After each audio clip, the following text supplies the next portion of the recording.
Do you know one of the main things, profound things that my dad told me? Practice does not make perfect. Perfect practice makes perfect. Next up on the number one tee.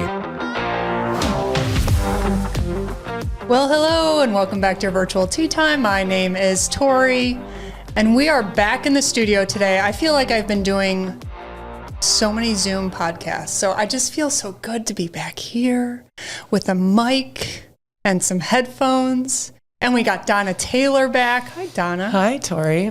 Very happy to be back. Okay, so you were on the show back in June, and we might have even recorded in May. So it's been a couple months. Things have gone bananas. And you're going to confirm it today, but I could just see from the outside looking in. You told me it was going to. Yeah. Oh my God, yeah, I did. You told me in May that it's going to go crazy, that I need an assistant, and I'm going to quit my day job. That's what you told me in May. And what happened? Exactly what you said. Seriously, exactly what you said. I have a social media manager. I quit my job. Last day was August 11th, and it's crazy. It is crazy. Now, remind everyone what you're up to. Okay, so I am leading Golf Party Live, which specializes in teaching beginner lady golfers who have never played golf before. But we have expanded. We're getting some decent players. It's just bananas, just the demand for what's happening. Isn't it crazy? Yeah. And you have such a good venue over there at Dobson, because you're mostly still at Dobson, right? I'm at Dobson predominantly, and I'm at Lone Tree, and I'm actually getting into Kokopelli, which has a marginal course, but they have a good driving range. Well, that's all you need. And I know the GM, and he wants us out there. I love it. It's wonderful. They have lights at night too. So Donna, you came in with a friend, Julianne. And you know what? When you come on the podcast or when you come visit us at the podcast, you are risking yourself to actually be on the podcast. So I said to Donna, I go, well, does Julianne play golf? She goes, yeah, she's a total fucking rock star. I go, okay, well, there's an extra mic. Hello, Julianne. Right? Welcome to the Tea Time Podcast. Well, thank you, Tori. I'm happy to be here. I not only got a chauffeur, Donna, here, but now I get a mic in front of me. So. Okay, well, tell me a little bit about the both of you. How do you know each other? How has your golf journey together been? Our golf journey started in third grade. Yeah, third grade. Third grade. We started in my dad's junior golf program. Which I have to say, he is a pioneer to me. He Dan Lipstrew is a pioneer for golf for me, because he started my brothers, me, to learn very young. And I've been running into a lot of people. I ran into this man who's 58, and he said he was from the Bay Area. He's a great golfer. He's like, I started in the Las Positas junior golf program. I'm like, my dad ran that. Did you just drop Las Positas on me? That's where I went. I took like a semester there at Las Positas. And my sister and I are always like, when people ask me where I went to college, because they assume like I actually went to college and I like played golf or softball or something in college. I'm like, no, I went to Las Positas. So the golf course right by Las Positas, my dad was the head pro there. It's called Las Positas Golf Course. Oh my God. He was a head pro there for 35 years, and he had a junior golf program with 250 kids. And I ran his junior golf program for 7 years. It was an animal. It was before, computers. So we had to manually, put everyone's scores. The gentleman Andrew out at Dobson, I think he's in his 20s, late 20s. He started at the Las Positas Junior Golf Program. So, I mean, all these people learn golf at a very young age because of my dad. Like, he really is a pioneer. My two brothers are golf professional. For a while they were. They're not so much anymore, but they both went on to be Mississippi State alumni, professional golf management graduates. I love it. Because of my dad. This means that we're going to have your dad on at some point. Well, he would love to be on. Honestly, he's done so much with golf. It's crazy. I want to hear his story. Yeah. We need to hear it. And he has a lot of amazing stories because he played on tour for just a year. Mm-hmm. But this one story you would love to hear. So we will definitely make that happen. Let's hold it and make it happen. And he goes by the Lipper, just so you know. The Lipper? Yeah, because his last name is Lipstrew. So he goes by the Lipper. Yeah. Okay, I like it. So when I walked in today, you guys were talking to Jeanette. Do you think you might start a podcast? Do you think you're toying with the idea? I would love to talk to you about it because let's talk about it. Yeah. I don't know the first thing about it, but I love being on your podcast. I was on another one last week for real estate. I've been on podcasts. Oh my God. What'd you talk about for real estate? For real estate, just what I'm doing with the golf lessons. The lady who had me on, actually, this is why I was on it. I do want to be on real estate podcasts because over 25% of my ladies who I'm teaching golf to are in real estate in some capacity. I believe it. And then almost 50% are in the medical industry. I have doctors. I have a ton of people in the dental industry, a lot of nurses. I thought, wow, I could talk to Jean Grimes. She's a local realtor about golf, and she's enrolled in my golf clinic starting in October. It's just, why people take lessons and what their jobs are is very interesting to me. It's stress relief though, too, for some people. Oh, yeah. It's just nice to get out with your friends and have fun. And I think Donna, I was actually able to go to one of her retreats to Coronado Island and have a little party while we were there. So hey, it's awesome to party with your childhood friend. Exactly. What else? What other questions do you have about the podcast? Because what I love about doing it, because now that you're in the content creation mode. Yeah. Okay. Because this is the other thing I've noticed. So your business is blown up. And you've also expanded what you're doing online as far as your content creation. You're doing a lot of videos, you're doing a lot of tutorials, you're doing, you're showing your crew a lot, what you're doing behind the scenes and like your retreat to Sedona. That is because of Kaylee, who is my 20-year-old social media marketing manager. And she approached me and said, I want to do your social media and I will do it for you for 2 weeks. And I'm going to show you what I can do. Oh my God. And I'm thinking, Kayla. Kaylee. She is, she's a hustler and she's so professional. And so I said, what do I have to lose? And she's a really good kid. She goes to church. She's just, her heart is gold. She's really cool. So I said, yeah, you can do it. And honestly, I'll always be close with her. She's such a good person and she rocks my social media. So doing a podcast though, okay, so say you start one and you have a show that's 45 minutes to an hour. Do you know how much content Kaylee can make out of that? So if you love doing it, it's like easy. That's why I love doing it because, I should say, I love doing a podcast and it then translates to so much content creation. Because let's be honest, not every day do you want to go out to the golf course, get your tripod out, start making, it's just not it's a lot of work. As easy. It is. It's a lot of work. And some days you just don't have the energy behind it. If I have a podcast, will you be on my podcast? Yes. Okay. Okay. So let's talk about you. The Gilbert City Lifestyle magazine came out and you are on the cover. I went to the cover story. First of all, how'd this come about? That came about because of Kaylee, my social media manager. Oh my God. So she's also like PR. Yeah. She had a relationship with the owner of that magazine and said, I think that you should go to lunch with her. So the owner of that magazine, Christy, we met for lemonade and iced tea. It was very quaint in Gilbert. And she's a really cool lady. And she said, my September edition is fashion. Every month is a different type of edition. And I said, are you kidding me? Ladies golf fashion has never been better. And I am all about it. So she said, well, let's do it. And I guess the cover was not up for grabs, but some national figure had an issue and I don't know who it is. And he was 86th from that cover.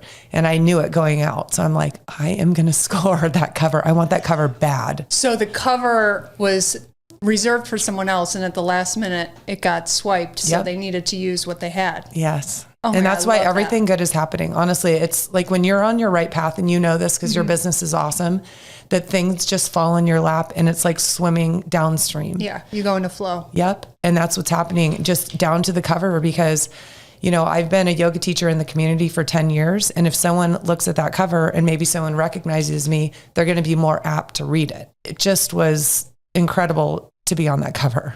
No, this is great. This is great. Congratulations. Thank you. And everything looks really good. Like the pictures look really good. And they showed like all different shapes, sizes, ages. And that was my goal because that really is our group. There are some groups out there that have just everyone's the same age. Everyone has, the same look. With our group, We have, you'll see on the very top, there's the 15-year-olds right there on the top. So those girls I taught in June, and they are 15-year-old elite soccer players at Castile High School. And 5 of them were out there, and these girls, they dressed so cute. They were so excited to learn golf. 2 of them are on the Castile girls golf team 2 months later.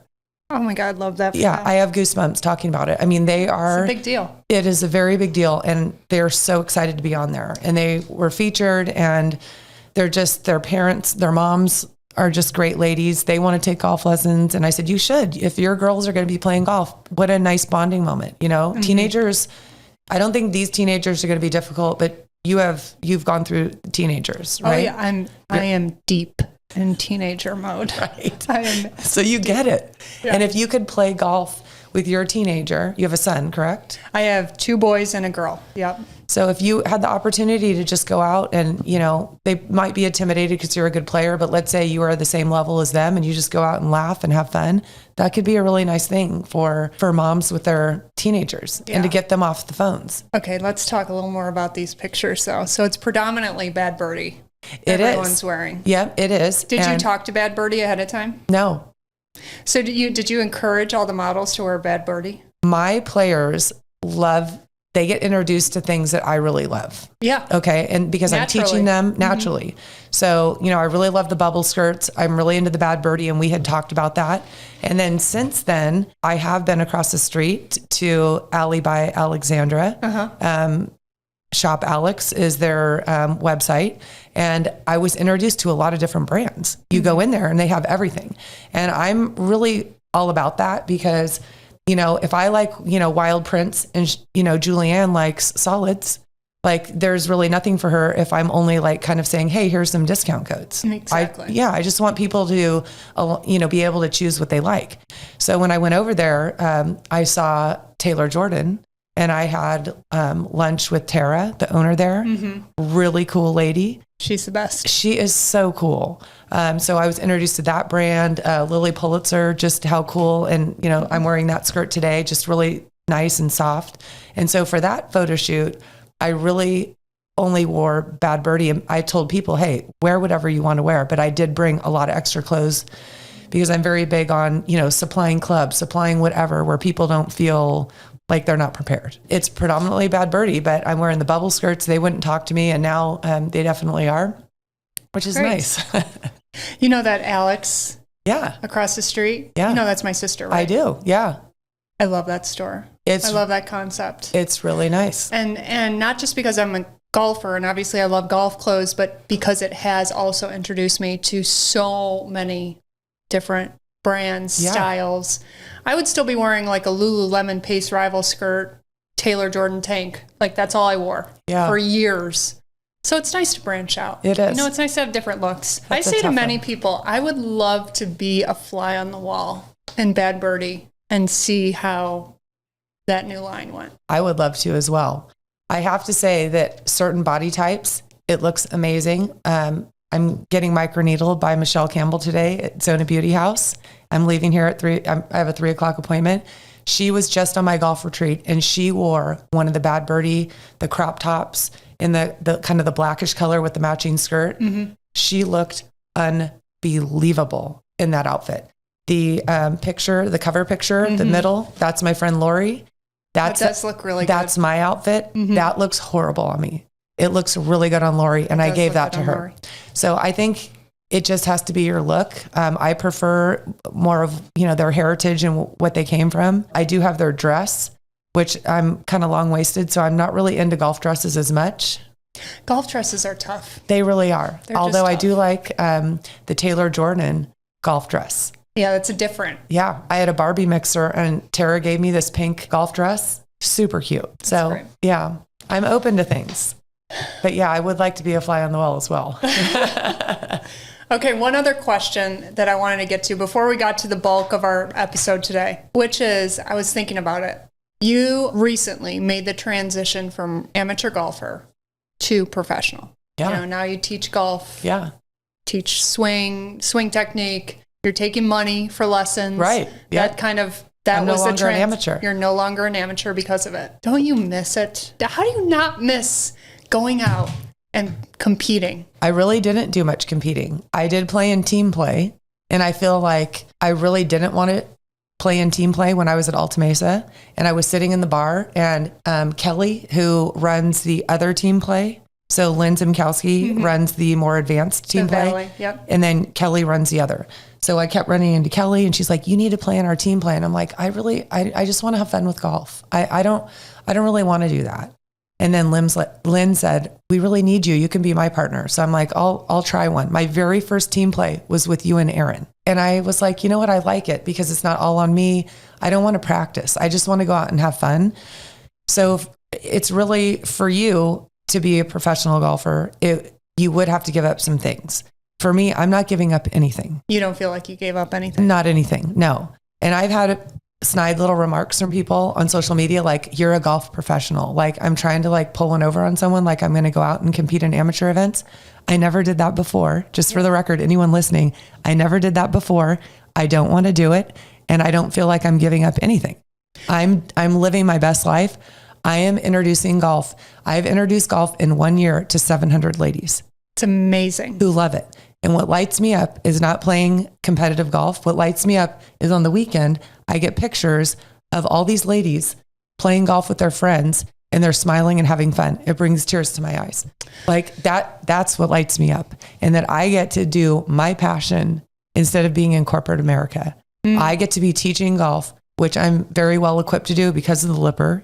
He spent years and years and years with me learning how to teach beginner ladies. So, and if I really wanted to play competitive golf, I will go play in the Senior Women's US Open. I know. I wish you tried to qualify. So Lita Lindley, who finished second, I recruited her to go to the U of A.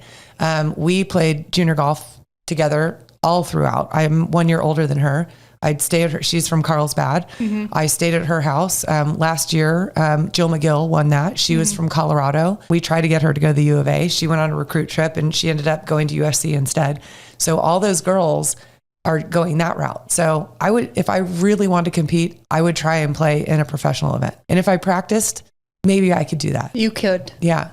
But I really don't want to. Yeah. I really don't want, I've been there and I've done that. That's the thing, is that I was competing since we were little. Oh, yeah. I mean, she was my caddy. She really wants to tell this story. Yeah. Which is entertaining.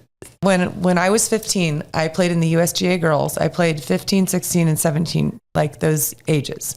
And so the first year, I mean, and that was the year Pat Hurst won.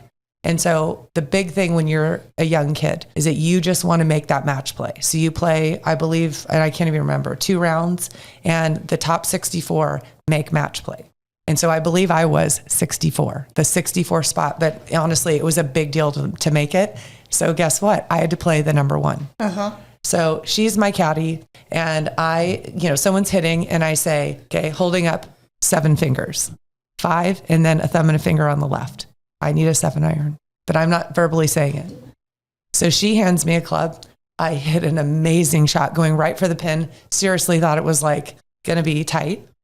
Goes over the green. And I'm like, what the hell? I look at it, 6-iron. And I was like, really mad. And I never get mad at her. What the hell? She goes, a thumb is not a finger. I was like, are you f***ing kidding me? A thumb is a finger when I'm teaching you. I moved to the Midwest when we were, 12, 13? Yeah. What, is it in the Midwest? We don't count the thumb? Apparently not. But we've just had a lot of fun. But it was a good shot. I mean, you could take away that at least. She recovered. She recovered well. You know, Jillian, you have very few jobs being a caddy and picking out the right club. Yes. Well, I learned one of the more important very ones. quickly and very young. So. And then the next year at the USGA girls, her brother caddied. I must have fired you. I don't know. Yeah. Yeah. Wow. David caddied for me. Out. Yeah.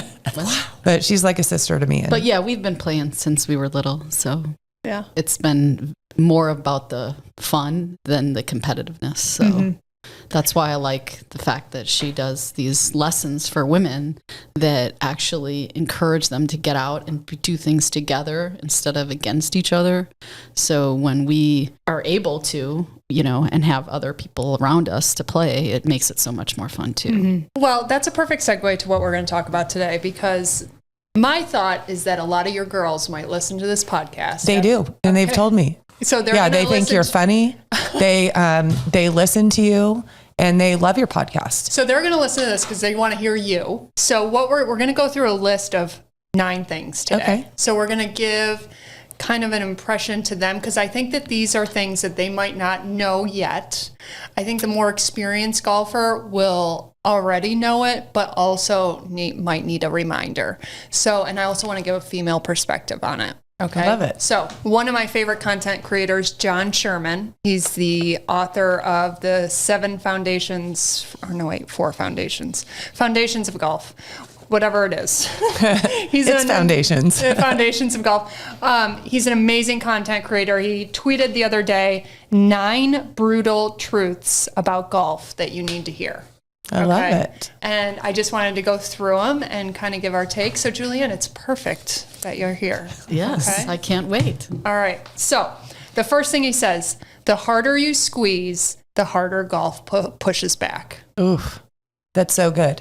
So, yesterday I started a golf clinic at Lone Tree. I had 13 new ladies, and we go over foundations. We go over grip, stance, position. I give them a swing drill. It is so important, that grip pressure. So, a lot of my, you can tell a lot about a personality. If super chill, they've got a really nice grip pressure. It should be like you're shaking hands, like not a tight, you can shake someone's hand and see, it should be light. You can shake their hand and go, this is about how it should be. The type A overachievers, they grip it super tight, and I am more that personality. So, and a lot of the hygienists, like my common joke, if you're gripping it tight, is like, are you a hygienist? Wait, why? I think because they're so used to holding their instruments. Do they have to grip them really hard? Yeah, I guess they do. Yeah. Because the teeth are pretty tough to deal with. And it also could be that a hygienist maybe has that personality. I don't know. My friend Allison is a hygienist and she's pretty chill, but she has a super tight grip. So you grip super tight and it goes all the way up and you are like not in flow. When you're playing like maybe in a club championship and you just really have to get in the zone and just really feel what you're doing, will be locked up due to that tight grip. Mm-hmm. So in my own personal game, I've learned a lot about grip pressure, that to just like hold it a little bit softer and it will just relax you and just let you really do what your body is trained to do. Mm-hmm. Yeah. It's a super important thing. What I thought of when I heard this, the harder you squeeze, the harder golf pushes back, was more like the harder you try. Yeah. The more golf pushes back, the more, I don't want to say failure, but it's just becomes more difficult. The ball goes the other way. And so I question, I'm like, well, then what's the perfect balance? Because also, if you don't try to improve your game, you can't have proper expectations after that too. Right. So I think it's just staying in the moment, mm-hmm. because if you really think about like you're playing in a tournament and you're trying so hard, you're just taking one shot at a time. And that it's cliche, but it's super true. To just visualize and to just like think about what you're trying to do instead of like you're trying so hard to achieve this. You're just trying to hit a shot. You're trying to hit a shot, you visualize that and you just go forward, mm-hmm. versus like we talked about last time, Ultimace is 18, like just looking at that whole, like, okay, this hole destroys me every time and you're really not present. That's a good point. But it could go both ways. I like it. Let's not talk about Ultimace number 18. Right? That just, it's so horrible. I just had a reaction. Okay. And you weren't even a member there. So imagine I'm playing that course 4 times a week for 3 years. That's why it has traumatized me. Okay, on to number 2. So again, we're going over the 9 brutal truths about golf you need to hear. Number 2, there is always a better golfer. And you know what? That's true in life about a lot of things. There's always someone who's prettier, more intelligent. You have to just be you, and you have to honestly just do your best for you. And I actually told those ladies that yesterday, because when I have a new group, there's always someone who comes from a softball background, someone who like they're going to get it quicker. Yes. And so I let them know some people get it quick and some people it takes more time. And in my yoga training, one of my trainers had said, when something doesn't come natural to you and you have to work really hard on it, you will appreciate it way more when you get it. Mm-hmm. You really can't compare, and people do. Yeah. They think they're horrible, but that's what I like about the group clinics is that if someone is rocking it, who's brand new, and then the other 11 are kind of how it should be. It's hard to learn. And so they're just barely hitting the ball. They're all in the same boat and they don't feel bad about themselves. Yeah. What about untraditional golf swings? I got TPI certified since we were together. So Titleist Performance Institute, and it's golf fitness, which I don't know if you've done that. I have. Yeah. Okay. It's the first round. What is it called? Level 1. Level 1. Yeah. And I'm in the middle of level 2, where you would pick, like you wouldn't pick golf instructor, you would pick fitness professional. And I forget what other kinds of levels are with 2. There's different expertise that you would focus on. And you know that they're really big on, take someone's swing, like Jim Furyk, like he has a very untraditional swing and he gets it done. So you just have to have proper foundations. And as long as you're getting into that slot, swing how you want to swing. Exactly. And people have limitations in their body. That's a big thing. Cause I have some, a lot of ladies in their 50s and, I'm 52. So, I have a knee replacement from a soccer injury and my low back since I've been playing for 45 years, some days doesn't feel so great. So just working around injuries too.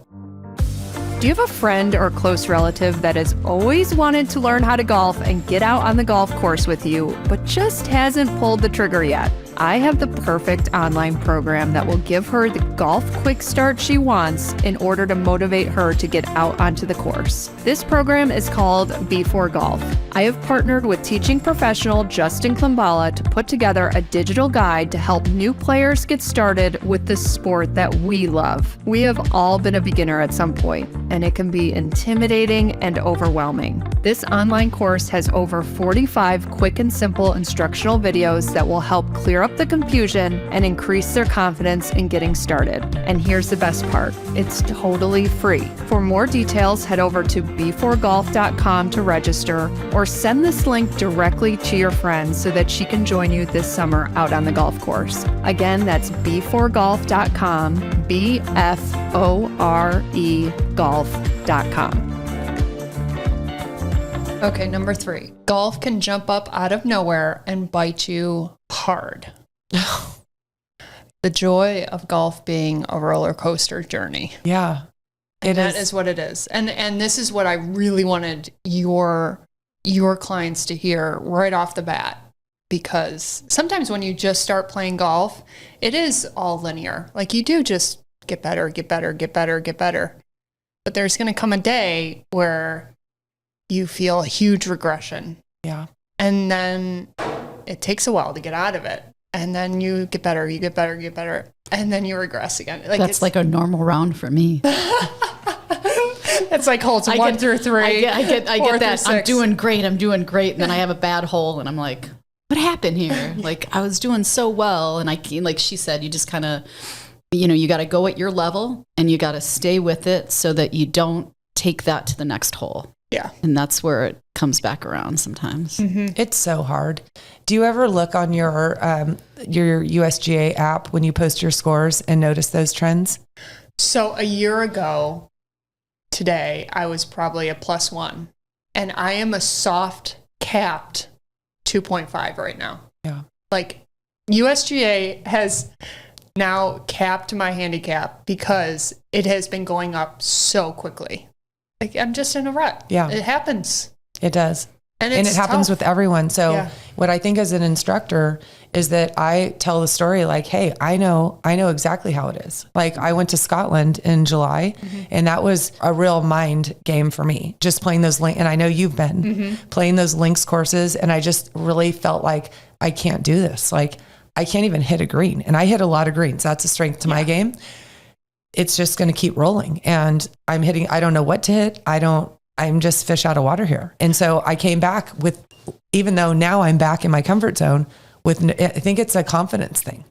Well, and also I'm sure when you're in Scotland, you're telling yourself, enjoy this. Yeah. Stay present. Enjoy what I'm doing right now. Who cares what I shoot? But at the same time, you're not hitting greens like you say, and you're getting frustrated. And it's hard to compartmentalize. Is that how you say it? Yeah. Yeah, for sure. Time. It is such a hard game. And so yesterday, like I said, I started a new golf clinic, super cool ladies. They actually became friends before I even started. They arrived 15 minutes early and I, always see these I stay outside, and we started inside. So I'd see ladies, we're right inside. And then they'd sit down, they'd start talking. And normally they're friends by the end of the lesson. They were talking it up, just having a great time. So we had a good discussion about, this is a really hard game to learn. I'm not trying to make this off-putting, but if you have the proper expectations that, hey, you're not going to, even if you're an athlete, you are not going to learn this overnight. It's going to take some time. With learning golf, like if you have a new movement, you're working with the golf coach.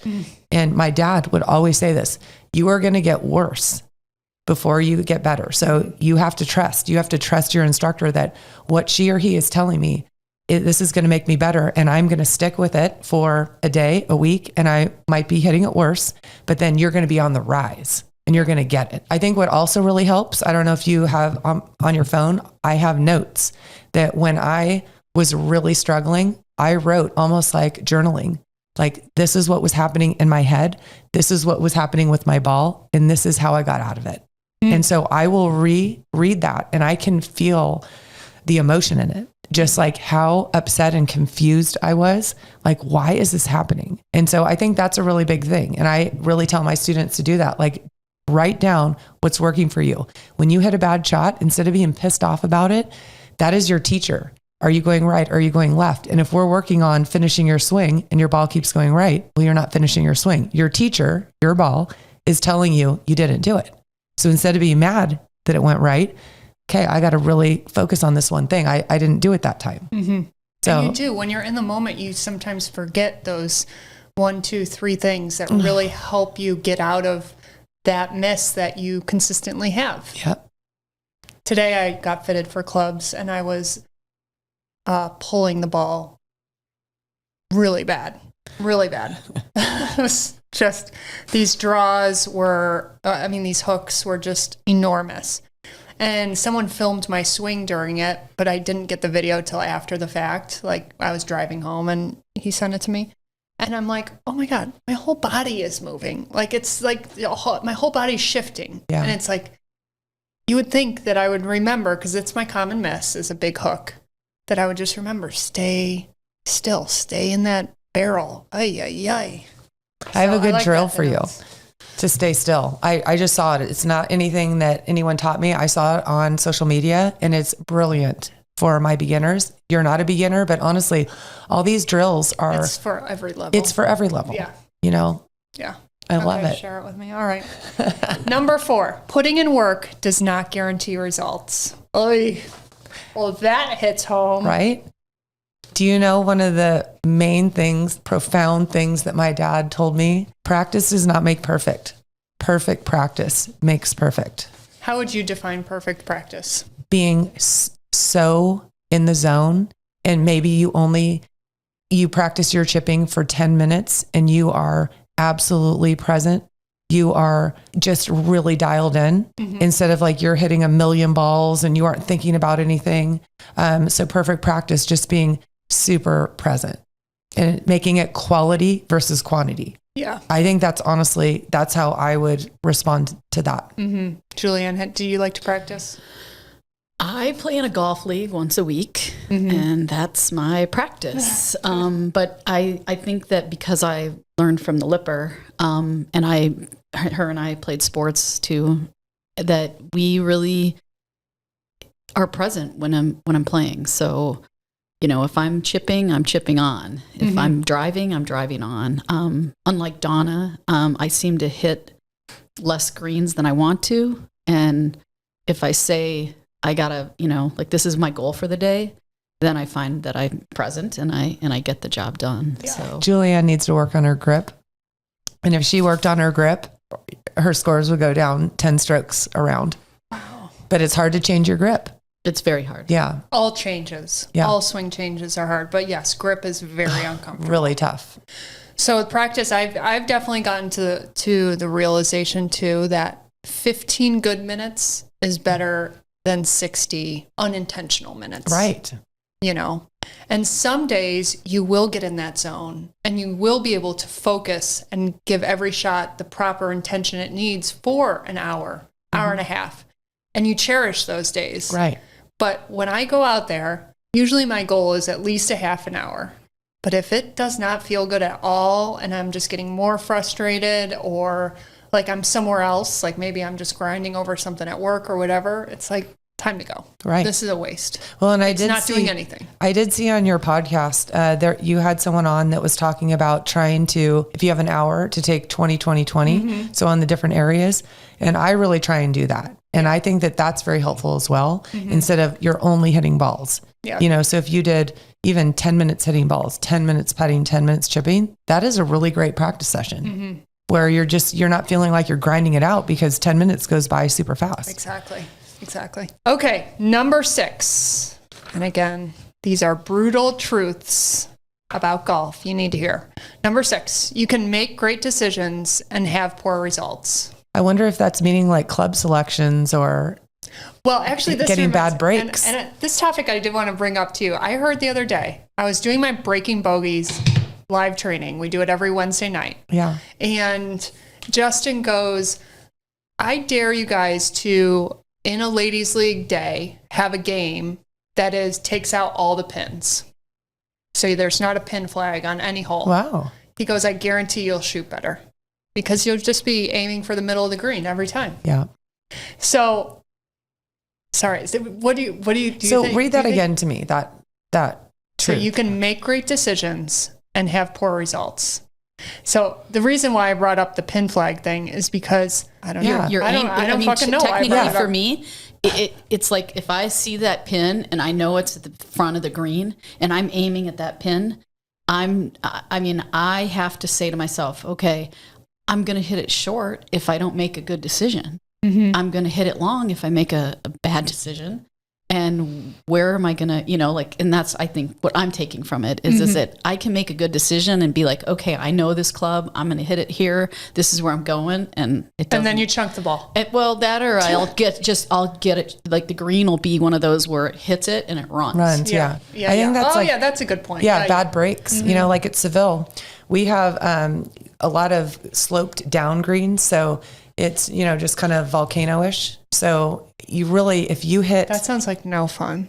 It's a challenge, but I've learned how to do it. Like if there's a back pin, you do not want to hit for that number because if you do and you hit it on the number, you're going to be way over. So you'd want to hit for the middle and let it trickle down, or it doesn't trickle down. You have a longer putt. I think it's more what he's saying is that there's a lot of bad breaks. But what I feel is that if you have some bad breaks, you are due for some good breaks. Yeah. So you have bad and you have good. And some people are more lucky than not. I mean, I honestly am one of the most lucky people, like I will win at the casino if I drop a couple of quarters in, like passing by. I'm not a gambler. Funny. My dad is the same way. Very lucky. My ball will hit one branch and bounce back inbounds. You know what we call that in my family? No. You have a horseshoe up your ass. I love it. Somehow. And actually, my dad does have that too. Yeah, it's too funny. Oh my gosh. Okay, number 7. Learning more about the golf swing can make you worse. This one also hits home for me a lot too, because as I'm recommitting myself to some significant swing changes, because really when you truly commit to a swing change, it will take weeks, months, maybe even half the freaking year. But I'm committed now. I'm going to meet with my instructor once a week. We're going to just grind it out. But the more I see my swing on video and the more like you learn about it, it's almost like the more I'm thinking now over the ball, Everything that I know about golf is from my dad. And one thing that he would say is paralysis by analysis. So just over analyzing and you have too many things going through your head, you are going to be paralyzed and you are not going to be getting better. So for me, I like to, in my personal game and how I like to teach is to just keep it simple. And maybe that's why I don't want to compete, because I really don't want to mind it basically, and that's really, you get in these bad ruts and, you're trying so hard, like you were saying, and you just want it so bad that for me, that makes me worse. Do you think it will steal the joy out of it? Yeah, absolutely. And it's happened to me. Last time I was on your podcast, I said I've had, 2 breakups with golf, and all of it was just due to, this is too much for me and I'm not having fun with it. And teaching is very fun for me. Doing my passion, very fun for me. Seeing these ladies with the hugest smile, like, oh my gosh, I just hit this ball. Like, that lights me up so much. I mean, I literally have had tears a couple times just watching them progress. So I'm very big on just keeping it simple. And if you know all these things, my dad also says enemy number one in golf is spouses, significant others that are basically trying to coach you. No, we don't need that. Right? Number two, this is relevant here. He used to say periodicals because it used to be a magazine. Now it's YouTube and, just analyzing all these things. Well, there's corrective tips in golf. You're overswinging. I can tell you, try and feel like you're taking a half swing. Mm-hmm. Okay. Well, if you just watch a video where I'm saying take a half swing, and you don't know how to play golf, you literally could think, I'm going to take a half swing. Mm-hmm. So all those things can really get people trying all these things that they should not be doing. Mm-hmm. That's why having a golf coach, like you're working through it, making big swing change. I'm sure you have an excellent coach. That's what you need. You need someone who's going to work with you and knows where you are. And then you can get better and just take one thing at a time. Yeah. And that's a really important thing. Yeah. And I think with Donna's groups, like just, some of the people that I play with or that I know are always, hey, can you help me? Can you help me? I think that when you're starting out and you're getting the correct advice makes a big difference as well, because now you're not just watching some video and trying it yourself, that you're actually having that excitement of hitting the ball and getting that swing down better, because it's hard. Mm-hmm. It's a hard game. Yeah. It is. Again, most of your clinics at Dobson, but you go to Lone Tree now and Kokopelli. Does Dobson have a 9-hole league? Like, where can we send these women next? Okay. I know some of my girls play in a Spark League. What is that? What is Spark League? Spark League is an afternoon twilight league where you play with 2 people and you have a partner. And so let's say you and I were beginners and you're my partner, but you're out of town. So I could have her fill in for me, and it's very casual. And I don't know really the specifics on it, but I do know that the ladies really like it. Do they play 9 holes or? They play 9 because they play later, and they really like it. And it is co-ed as well. But your partner, whoever you get, can be a man or a woman. I just want to make sure there's like somewhere for them to go next. Right. Like that they take that next step.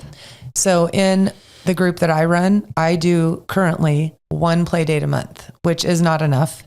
But they have an opportunity to get out and play with each other. And then they asked me, a lot of things that have happened hasn't been like, this is my business plan and I'm going to be doing this, this, and this, and these are the steps. It's more like someone says, hey, I want to go on a golf retreat. Well, I run yoga retreats, so I'll just do a weekend and we'll see how it goes. And it's exploded. Mm-hmm. I know we're going to have to dive into Sedona. Yeah, oh my gosh, it was great. Let's wrap up this list. Okay. Perfect. Number 8, your attitude is just as important as your skills. Okay. I just right off the bat have to say, like, regardless of how long your playing partners have been playing or their skill level or their handicap index, it really doesn't matter to me. Whether they're fun out on the golf course and have a good attitude, that's all that matters. Really. I agree. Which is tough sometimes. Sometimes the sport can be so frustrating that it takes your attitude to a sour place. Yeah. Not even a dark place, just like a sour one where you're like, this fucking sucks. Yeah. We all get it. Yeah. It's just about how quick you can turn that around to like, this fucking sucks too. You know what? I'm going to let it go. Yeah. And make the best out of the rest of the round. I'm really big on attitude. So I'm Higley football and Westwood football's yoga coach. And we're in season right now. So one of the big things that I talk to them about, and this is true for life, is that there's only 3 things that we can control. We can control our breath, which puts us into the present moment. We can control the effort in which we put forth, and we can control our attitude. And that's a really big thing. So to change your attitude and to shift it, you can just be grateful. Like that instantly will put you into a positive mindset, put you into the present moment, and it will make you just have a better attitude. And I played in Sedona, which we're going to talk about, with one of my students. And one of the hardest things is that when I have to pair myself with someone. So I can pair myself with Julianne and she's going to be fine. Lori on the cover there, she's fine with me. Other people, they just play awful when they play with me. And it breaks my heart. So, and it's because of me. And I know that it is because they play beautifully the day prior. And I played. Well, it's not because of you, but meaning they are intimidated with playing with you, which is understandable. So what do you tell them? Well, we're in Sedona looking at the red rocks and just like take it in, take it in and just try and slow down and just try and enjoy this moment. And let's just focus on the good things. And I really do that with my golf group. Instead of talking about scores at the very end, we'll sit around, and one of my attendees, Amy Miller, said one of my favorite things was talking about our rounds after and you have a takeaway. Well, here's some of the takeaways. Lori on the cover hit a shot into this par 5, and there's like a dry creek and there's a bridge. She hits it and it hits the bridge and then it hits onto the green. And I'm like, Lori, that is your takeaway. Those are the kind of things that we talk about. Like my takeaway is I've never played golf in Sedona, or, we have a lot of ladies who have been having some non-terminal cancer and, that they're able to go. There one lady, actually, she's stage 4 cancer went, and she's just like, I'm so happy to be alive. And I look at these red rocks. So to just really have that gratitude is a really big deal. And that will shift your attitude immediately. Yeah. Immediately. Sometimes when I get paired with someone that's, a higher handicap index or hasn't been playing as long as I have, or I could just tell they're uncomfortable to play with me, I almost want to just blurt out, I don't care. Like, I don't care how many strokes you have. I don't care what your swing looks like. I'm just paying attention to myself. Yeah. Like, trust me on that. Myself is all I care about right now. My game well, is maybe all I'll I care use about. that. I'll use that. Like, cause yeah, that's good. Well, and I'm sure that they might look at your swing and think, why doesn't my swing look like that? Or why can't I hit it like Donna does? And it's, you've been playing since you were a baby. Yeah, for sure. But I always have the urge to like express to them, like, I really don't care. I know you don't believe it right now, but I really don't. So I care about you, but I don't care about your golf. Exactly. Like, just enjoy yourself and just don't waste energy worrying about what I think, because I'm not thinking anything about your swing. If I have to play with men, I just don't tell them that I can play. It's so fun. Sometimes I put a bet in there too, just to win. But yeah. So yeah, I think sometimes people get, just the idea in their head that I'm never going to be able to hit it as far as that person. And so they make their mental state even worse instead of just saying, okay, I'm going to do my best. Mm-hmm. And they'll do their best. And who cares what the score is? Mm-hmm. Okay, the last thing is, well, it's kind of more like a picture, but it says your success in golf is not linear. And then it shows what people think, which is a line that goes straight up in the air. And then what it really looks like, which is, it's still a line that's going up, but it's squiggling in all different sorts of directions as it's going up. That's life. Yeah. Golf is a lot like life, don't you think? Mm-hmm. Just good days and bad days. And one of the things that I love about teaching women is that, I am a woman, so I can relate to things. And that line, hey, that's why I love golf fashion so much. If I'm wearing something that I like, I honestly play so much better. I put on some makeup. I feel good about, how I look. I will be playing better. If you come out, you've had a bad day, you get in a fight with someone, a spouse or a kid, your kid, not just a random kid. That will be detrimental too. Yeah. You start your period, you don't feel well, like whatever it is. That all comes into play of how you are going to play. Yeah. Yeah. So I love that little grid. It's so cute. And just the reminder that again, we've said it many times today, it's a hard sport, but also it is ups and downs and ups and downs. But I guarantee that if you do put in the effort, if you do really have a passion for getting better, that line will generally go upward. Yeah, for sure. It will. So tell me about the Sedona trip. We have a couple more minutes left. The Sedona trip was absolutely amazing. We had 17 people, which we were supposed to have 16. And one of our favorites has a little bout with cancer right now. She's going to be fine, but she couldn't make it. And so they are so popular at these golf retreats that the person who wasn't able to attend reached out to one lady and, oh, my sister wants to go. And I didn't know that was going on. And then I reached out to another student, and she's like, I want to go. And so they both wanted to go. And so I told the girl that I had reached out to, it's already full. And she really wanted to go. And she's like, I can't go next year because of her job. And she really wanted to attend. So I'm like, I'll check with the golf course. And if we can have a 5-some one day, because that group is going to scramble. We had one group that played 2-person best ball, like team play.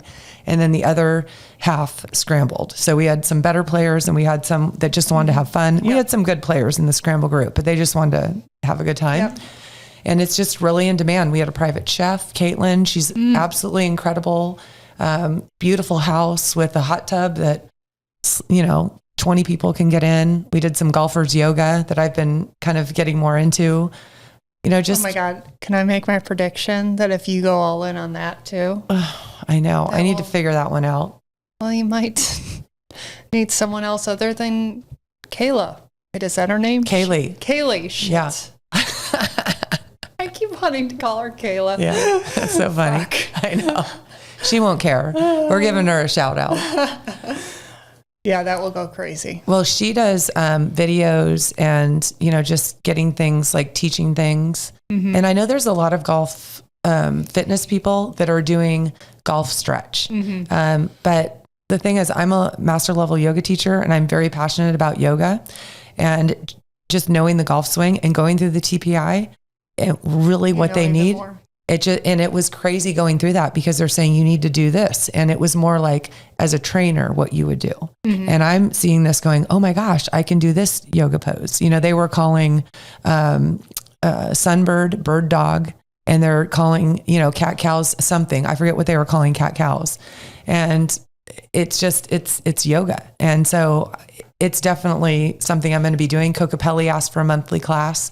They're owned by Arcus Golf, and Jeff, who's the GM at Kokopelli, he is telling all these Scottsdale golf courses, because they are adamant they want some type of class at all these golf courses. So that's in the works. And it just freaking dropped in my lap. It's nothing that I had asked him about. He wants me to do it. I mean, it's unreal. It's fantastic. Congratulations. I'm super grateful. Thank you very much. Is there anything else that you want to give a shout out to? Like, what's your next retreat, or how can they at least find you for your golf party lives? Okay. So my next retreat is, we are repeating Coronado Island, and we are going March 1st through the 4th. Fantastic. Really excited about that. And then our August retreat. So this time next year, we're going to the Tahoe region, which is pretty, really fun. So we're going to stay in Gray Eagle, and they have killer golf courses there. And we may take a day trip to Truckee, which is, I don't know if you've been to Truckee. It's super quaint and awesome. Mm-hmm. So those are my retreats next year. And I'm probably going to do a wellness retreat with my trainer, where we're going to do some boot camp yoga, and it's going to be more like not golf. So doing a bit of retreats. One of the hardest things for me is like, how do you list all your things where people can find it? So Kaylee has a link tree with everything all organized. So I would say if someone wanted to find out what's going on, they can follow Golf Party Live on Instagram. And in our bio is that link tree. Perfect. That gives links to things and information, and it's all tidied up in a nice way. But I'm pretty old school, where anyone can text me, and oh, Jesus. Yeah, they can text me and I will answer them. Yeah, I will answer them. Maybe someday I won't be like that, but especially right now we are handing out my cell phone number. Oh yeah.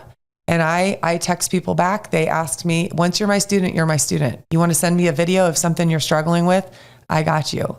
And that is where I'm at right now. Maybe someday I won't be. I don't know. But well, you're amazing. And all the links, maybe even Donna's phone number, is in the show notes. Julianne, thanks for joining us. Well, thanks for having me. I mean, I'm so glad you came here. You're a golf buddy too. I mean, we had to at least have you on the mic. Since we were little. So yeah. Divine timing. I mean, she's here for 2 days. Yeah. And I'm doing this podcast, and you're going to go with me. Well, Donna, this won't be your last time on the podcast too, so you'll be updating us again soon. Thank you for having me, Tori. Sorry, honestly, it's an honor. You have a great reputation. Congrats on such an amazing business venture that is exploding. It's really not a surprise at all. Thank you. All right.